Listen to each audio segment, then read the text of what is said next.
That in order to fully affirm a new identity, we often have to negate or let go of another one. It's easy to grow frustrated when we're stuck in between who we were and who we're becoming. And so what is that old self that you need to let go of to fully embrace the new identity that God has for you today? Name it, let it go, and rise boldly into your future. We cannot be who we were and who we're becoming at the same time. In order to enter into each new season of life, we must let go and die to the old.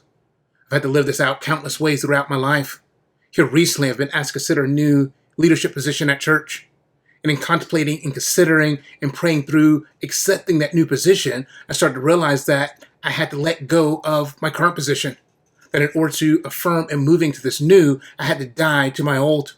This played out and started my own private practice as well. That in order to have the courage to be a small business owner, I also had to have the courage to let go of my group practice. That there was comfort, there was safety, there was security in being part of that group practice, but I had to let that go in order to affirm my identity as a solo practitioner, to be a small business owner in my own right. The fancy phrase for these concepts is self-affirmation and self-negation. That in order to fully affirm a new identity, we often have to negate or let go of another one. My oldest daughter is going to kindergarten this year. And in order to affirm her identity as a kindergartner, she has to let go of her identity as a preschooler. For high schoolers to affirm their identity as an upperclassman, they have to let go of their identity as a freshman. That these identities can't both coexist. That in order to affirm one, we have to negate or let go of the other. And this is true throughout our life and relationships. Certainly, like my daughter, in changing grades in school, this is not something we often have to consciously think about. That we simply move from one identity to the next, and there's a sense of joy and excitement, and there's not a lot that we're holding on to. We're simply thinking about what is coming ahead. But at times we can get stuck and frustrated in the old, and that can be because we're holding on to something that needs to be let go of. This can happen when we're holding on to expired identities, whether it's Mr. Popular or athlete or class clown or valedictorian from high school, and we're trying to take those identities with us into adulthood. It can also happen when we don't grieve past seasons and we're still assuming that we or others are the same that they've always been.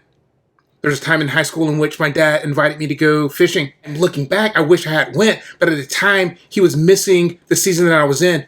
He approached me like I was still a little kid versus an adolescent that had his own interest. And so he was holding on to a past identity versus affirming who I was today. And sometimes that is something we're guilty of as well.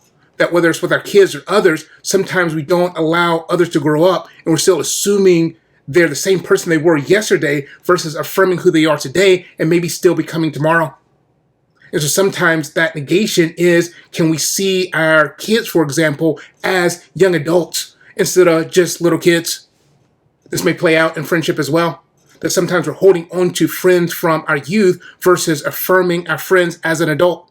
Certainly there are friends who may travel with us throughout life and we reaffirm them in each new season. But there are other friends who were great friends in middle school and high school and college, but don't necessarily travel with us into the rest of adulthood. And so in order to affirm our friendship in adulthood, we might have to negate friends from a previous season. And that's okay. We can also get stuck when we're being called into new seasons of maturity and responsibility, whether that is entering into marriage or fatherhood, or accepting new positions of leadership throughout our community. Perhaps it's the risk of doing our own thing rather than always being dependent on others. Whatever it looks like, it's easy to grow frustrated when we're stuck in between who we were and who we're becoming. And this is where my RISE framework is very helpful, that we're rising to the occasion by recognizing, initiating, sacrificing, and enjoying. And so we're recognizing our current season. Here's where we were, and here's where we want to go, and now we're stuck in between. What do we now need to initiate? How do we now move toward that new that we've been called into? And now what do we need to sacrifice, let go of in order for that to happen so that now we can fully enjoy this new that God is calling us into? In practice, this framework is not necessarily sequential, that sometimes we have to initiate and sacrifice at the same time, or maybe we have to sacrifice and let go of something before we can initiate something new. Either way, the principles themselves still hold that in order to arise to the occasion, in order to experience the fullness of life that God has for us, in order to bring more life and goodness into the world, we can't continue to hold on to our past, that we have to rise by recognizing the current season that we're in, take meaningful, intentional steps towards something new, be willing to make meaningful sacrifice and letting go of the past so that we can enjoy and fully embrace the new identity that God is giving us. We cannot carry our old self into our new seasons. The courage to be also requires the courage to let go. And so what is that old self that you need to let go of to fully embrace the new identity that God has for you today? Name it, let it go, and rise boldly into your future. If this resonates with you, then like and subscribe and share with other men who might also be struggling with their transitions in identity. And then check out this next video on the importance of trash day. That sometimes our expired identities are like stinky trash that are polluting our entire life and relationships. And we need to take out the trash. Check that out here.